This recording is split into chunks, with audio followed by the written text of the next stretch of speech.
What is up, folks? First Thing Game. We are back with another episode of 7 Days to Die Mods Weekly show. We help figure out what mods are good for you. And this week, as you see, we have a challenging week ahead of us. We're going to cover some mods that are going to help spice up your gameplay and make it a little bit more difficult without completely just destroying you. But before we jump into anything, I have some sad news. Over the next few weeks, and you guys have seen the last couple weeks or so, we've not really had a lot of episodes besides the weekly ones come out. We've had a family member pass away, and it has been tough dealing with it, trying to get episodes done and stuff. So we're working through that. We do apologize that we haven't had a lot of episodes out, so thank you for bearing with us. But also thank you, mod authors and community members, because the mods that people have been coming out with are really cool to see. Community members, you guys have been just so much support and stuff like that. It's just meant the world to us. Thank you so much for it. But now we're going to go ahead and jump into the mods. And the first mod is the Weather Core by Dofungus. And you see we have particles, sand particles and stuff coming through. This mod takes and turns the weather system, I don't want to say on its head, but makes it definitely more impactful to the gameplay than what is normally done in vanilla. So you very rarely in with this mod installed, very rarely will you have what's considered a perfect nice weather day. You'll either have these fog particles and stuff happening, which I absolutely love, but it also makes it to where biome specific heat, cold, stuff like that is a lot more impactful.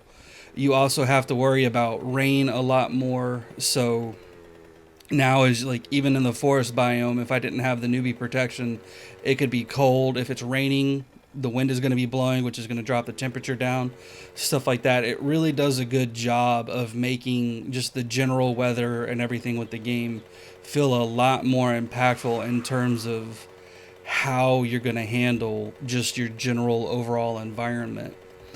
I will say there is one weird thing with the mod where these particle things that you see flying around for the dust and stuff like that does happen underwater as well.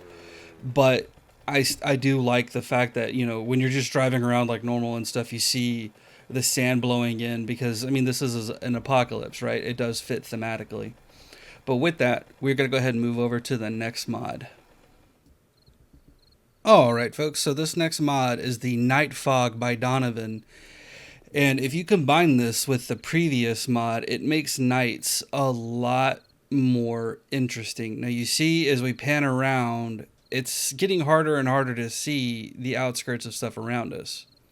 Now we still do have the previous mods effects coming in of the sand clouds and stuff like that, but with the night fog, it's obscuring stuff off in the distance.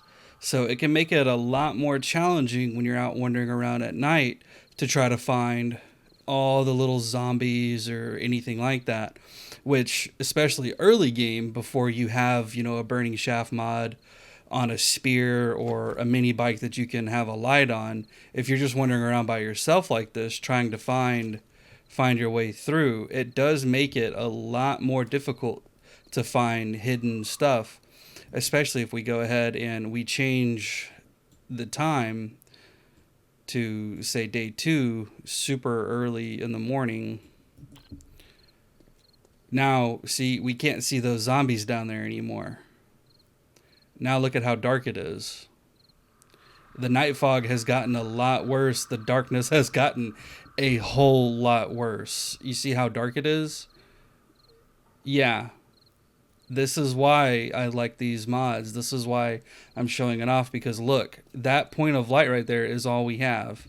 So if you're wandering around at night like this, trying to see with the mini bike, we get some light so we can kind of make out signs and stuff around us. But trying to find your way along just normally becomes very, very difficult. But with that, we're going to go ahead and move over to the next mod. Alright folks, so this next mod is the Make Landmines Useful Again by JFusion, and it's a fantastic mod that puts landmines in the wasteland and makes them a lot more... Well, thank you, Guy, for getting a little early on the showcase, but it makes landmines a lot more prevalent all around the wasteland. But there's a patch for it that actually puts them in the roads like that gentleman just displayed for us. So you see, we have landmines here. Some of them are easy to spot, some of them are not. If you're playing at night, things like that, they're a little easier to see. If you're running around, you can kind of spot them a little bit easier, but if you're in a vehicle, you have a better chance of running them over. But not only does it put landmines down, it also makes it to where you no longer get complete immunity from running over to, having landmines blow up when you run over them. Instead, it reduces the damage. This is the perk from the skill books and stuff. It reduces the damage you take from landmines by 10% and also delays the trigger, but it no longer completely negates the damage. So you still will take damage from running over landmines. But as you see, there's a bunch of them here, and we had that guy walk into one. There is a lot of good stuff with this mod, not just being a challenge. If you can lure a zombie into a landmine, it can help you, but you see the blast radius is insane. But you can also run over them yourself, like that one there, if we weren't paying attention. And they're hidden all over in places you might not recognize or might not be paying attention to. It's very easy to be like, oh, hey, what's this? Oh, it's a cop car, and go to loot it and then step on a landmine. It's one of the things that I really like about this, especially with vehicles and stuff, because now if you're blasting down the roadway like that dude just stepped on one, it's easy to get your vehicle destroyed if you're not paying attention. And the landmines, you see, they're doing a lot more damage. But with that, we're going to go ahead and move over to the last mod. Alright folks, so this last mod is Simple Hardcore by This Is Macho, and what this mod does is it basically resets the character every time you die. It's really fun for a challenge playthrough if you don't want to do the just you die, you start a new game. If you're playing with friends, you might not want to do that. They might not want to do that, but this is a nice fun mod to where instead you can now say, okay, well, if you die, your character gets reset. You're essentially starting a new survivor, which I really like that aspect of it. It's like that in the forest, Sons of the Forest stuff. Like if you die, you basically start a new character. So as you see, I'm going to come in here, I'm going to show you. So we have a bunch of different skill books and stuff that we've learned. We're level 3. We have a mine here. We're going to go ahead and we're going to walk over the mine and dive. And then we're going to respawn on our bed. And I'll show you we've lost everything as soon as it hurries up and spawns us through. Come on, spawn on my bed. So you see, now we are level 1.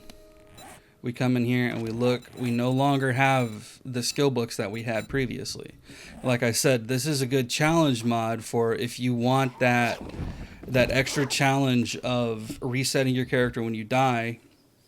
Especially if you're playing with friends, you don't want a massive, every time you die, start a new save or a new map or something like that. You just want a challenge or really punish yourselves or punish your friends.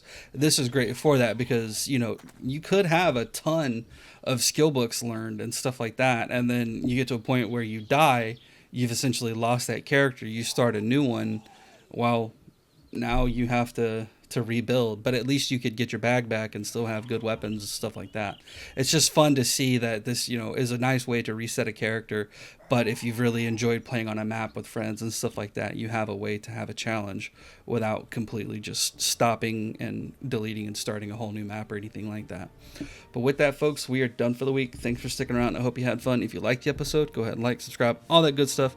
But have fun, take it easy, and we'll see you next time.